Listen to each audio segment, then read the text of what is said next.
Nation പ്രാദേശിക ന്യൂസിലേക്ക് എല്ലാവർക്കും സ്വാഗതം. ആദ്യം പ്രധാന വാർത്തകൾ. ശക്തമായ മഴയിൽ വളയം അച്ചം വീട്ടിലെ പ്രണവം മിനി സ്റ്റേഡിയത്തിന്റെ മതിൽ തകർന്നു. ഒഴിവായത് വൻ അപകടം. തളീക്കര കാഞ്ഞിരോളിയിൽ അപകട ഭീഷണിയായ തണൽ മരം മുറിച്ചു മാറ്റുന്നു. ഒന്ന് പൂർണ്ണമായി മുറിക്കാനും രണ്ടാമത്തേതിന്റെ കൊമ്പുകൾ മുറിക്കാനുമാണ് നടപടി. കോഴിക്കോട് ജില്ലയുടെ മലയോര മേഖലകളിൽ കനത്ത മഴ. ചെക്യാട് ഇടിമിന്നലിൽ വീടുകൾ തകർന്നു. നിർത്തിയിട്ട ഇരുചക്ര വാഹനങ്ങൾ ഇടിച്ചു തെറിപ്പിച്ച് അജ്ഞാത ഓട്ടോ കടന്നുകളഞ്ഞതായി പരാതി. ഉപ്പിലാറ മലയിൽ മണ്ണെടുപ്പ് തുടരുന്നു. മണ്ണെടുക്കാനായി വെട്ടിയ റോഡ് വീടിന് ഭീഷണിയായതായി പരാതി. വാർത്തകൾ വിശദമായി. ശക്തമായ മഴയിൽ വളയം അച്ചം വീട്ടിലെ മിനി സ്റ്റേഡിയത്തിന്റെ മതിൽ തകർന്നു.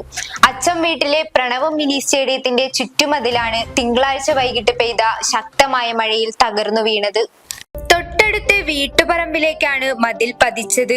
ഈ സമയം ആളുകളൊന്നും സ്ഥലത്തില്ലാത്തതിനാൽ വൻ അപകടം ഒഴിവാവുകയായിരുന്നു. ഏതാനും മാസങ്ങൾക്ക് മുൻപാണ് പ്രണവം ക്ലബ്ബ് 20 ലക്ഷം രൂപ ചെലവഴിച്ച് മിനി സ്റ്റേഡിയത്തിന് ചുറ്റുമതിൽ പണിതത്. ഇതിന്റെ ഒരു ഭാഗമാണ് തകർന്നു വീണത്.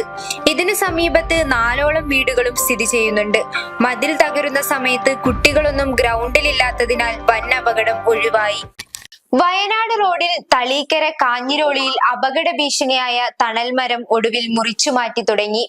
2 ആഴ്ച മുൻപ് ബസ്സിടിച്ച് ബൈക്ക് യാത്രക്കാരൻ മരിച്ചത് റോഡിലെ തള്ളിയ മരത്തിന്റെ മറവു കാരണമാണെന്ന ആക്ഷേപമുണ്ടായിരുന്നു. അപകടത്തെ തുടർന്ന് നാട്ടുകാർ റോഡ് ഉപരോധ സമരം നടത്തിയിരുന്നു. അന്ന് പൊതുമരാമത്ത് വകുപ്പ് അധികൃതർ മരം മുറിച്ചു മാറ്റുമെന്ന് ഉറപ്പും കൊടുത്തിരുന്നു. ഇന്നലെയായിരുന്നു മരം മുറി തുടങ്ങിയത്. മഴ കാരണം മരം മുറി പൂർത്തിയാക്കാൻ സാധിച്ചില്ല. ഇന്ന് വീണ്ടും തുടരുന്നുവെന്ന് അധികൃതർ അറിയിച്ചു. ഇതേ റൂട്ടിൽ ഭീഷണിയായി നിൽക്കുന്ന തളീക്കര അങ്ങാടിയിൽ 2 തണൽ മരങ്ങൾ മുറിച്ചു മാറ്റാൻ കായക്കൊടി പഞ്ചായത്ത് ടെൻഡർ ക്ഷണിച്ചിട്ടുണ്ട്. ഒന്ന് പൂർണ്ണമായി മുറിക്കാനും രണ്ടാമത്തേതിന്റെ കൊമ്പുകൾ മുറിക്കാനുമാണ് നടപടി. കുറ്റ്യാടിക്കടുത്ത് ഒത്തിയോട്ട് പാലത്തിന് സമീപം റോഡിലേക്ക് ചാഞ്ഞ ഒരു മരത്തിൽ കഴിഞ്ഞ ദിവസം പാർസൽ ലോറി ഇടിച്ച് 2 ആൾക്ക് പരിക്കേറ്റിരുന്നു. കാലവർഷത്തിന് തുടക്കമിട്ട് കോഴിക്കോട് ജില്ലയുടെ മലയോര മേഖലകളിൽ കനത്ത മഴ, ഒപ്പം ശക്തമായ ഇടിമിന്നലും. ഇടിമിന്നലിൽ ചെക്യാട് 2 വീടുകൾക്ക് നാശനഷ്ടം. വയറിങ്ങിൽ പൊട്ടിത്തെറിയും. ചെക്യാട് കൊയമ്പ്രം പാലത്തിനടുത്തെ തുണ്ടിയിൽ ശ്രീധരൻ, ശാന്ത എന്നിവരുടെ വീട്ടിലാണ് ഇടിമിന്നൽ ബാധിച്ചത്. ഇരുവീടുകളിലും ഇലക്ട്രിക് വയറിംഗ് കത്തി നശിച്ചു. അടുക്കള ഭാഗത്തെ ടൈൽസുകളും അടർന്നു വീണിട്ടുണ്ട്. വീട്ടിന് പിറകിലെ തറയിൽ ഗർത്തം രൂപപ്പെട്ടിട്ടുണ്ട്. കിണറിന്റെ അൾമാറയും തകർന്നിട്ടുണ്ട്. നിർത്തിയിട്ട ഇരുചക്ര വാഹനങ്ങൾ ഇടിച്ചു തെറിപ്പിച്ച് അജ്ഞാത ഓട്ടോ കടന്നു കളഞ്ഞതായി പരാതി. ഇന്നലെ പുലർച്ചെ 5 മണിയോടെയാണ് സംഭവം. ചേലക്കാട് വില്യാപ്പിള്ളി റോഡിൽ കുമ്മങ്കോട് പശ്നംകുനി പള്ളിക്ക് മുൻപിൽ നിർത്തിയിട്ട 5ഓളം സ്കൂട്ടറുകൾക്കാണ് ഇടിയിൽ സാരമായ കേടുപാടുകൾ സംഭവിച്ചത്. പ്രഭാത പ്രാർത്ഥന നടക്കുന്നതിനിടെയാണ് കയറ്റമിറങ്ങി വന്ന ഗുഡ്സ് ഓട്ടോ സ്കൂട്ടറുകളിൽ ഇടിച്ചതെന്ന് നാട്ടുകാർ പറഞ്ഞു. ഇടിയുടെ ആഘാതത്തിൽ മുഴുവൻ വാഹനങ്ങൾക്കും സാരമായ കേടുപാടുകൾ സംഭവിച്ചിട്ടുണ്ട്. ഇതുകൂടാതെ പള്ളിയുടെ മുൻഭാഗത്തെ ഗേറ്റ്, പൊതുജനങ്ങൾക്കായുള്ള കുടിവെള്ളത്തിന്റെ ടാപ്പ് എന്നിവയും തകർന്ന നിലയിലാണ്. ഉടമകൾ നാദാപുരം പോലീസിൽ പരാതി നൽകി. സമീപത്തെ CCTVയിൽ അപകടം വരുത്തിയ ഓട്ടോ എന്ന് സംശയിക്കുന്ന വാഹനത്തിന്റെ ചിത്രം പോലീസിന് ലഭിച്ചിട്ടുണ്ട്.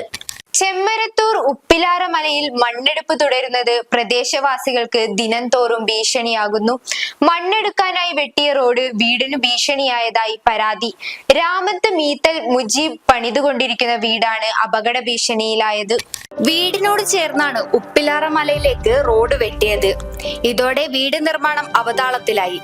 റോഡിന് യാതൊരു സുരക്ഷിതത്വവുമില്ലാത്തതിനാൽ റോഡരികിൽ നിന്ന് മണ്ണിടിഞ്ഞ് വീഴുകയാണ്. ഉപ്പിലാറ മലയിൽ മണ്ണെടുക്കുന്നതിന്റെ 30 മീറ്റർ മാത്രം ദൂരത്താണ് ഈ വീട് സ്ഥിതി ചെയ്യുന്നത്. ഭാരമേറിയ വാഹനങ്ങൾ മണ്ണ് കയറ്റി പോകുമ്പോൾ റോഡിലെ മണ്ണിടിയുന്നു.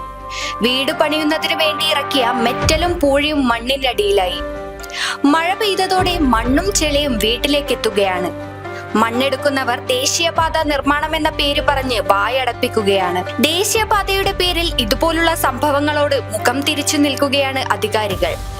നിർമ്മാണത്തിലിരിക്കുന്ന വീടിന് മതിയായ സുരക്ഷിതത്വം വേണമെന്നാണ് ഉപ്പിലാറമല സംരക്ഷണ സമിതിയുടെയും നാട്ടുകാരുടെയും ആവശ്യം. ഇത് സംബന്ധിച്ച് അധികൃതർ പരാതി നൽകി. വാർത്തകൾ ഇവിടെ പൂർണ്ണമാകുന്നില്ല. നല്ലൊരു വാർത്താസന്ധിയുമായി നാളെ കാണാം. നന്ദി, നമസ്കാരം.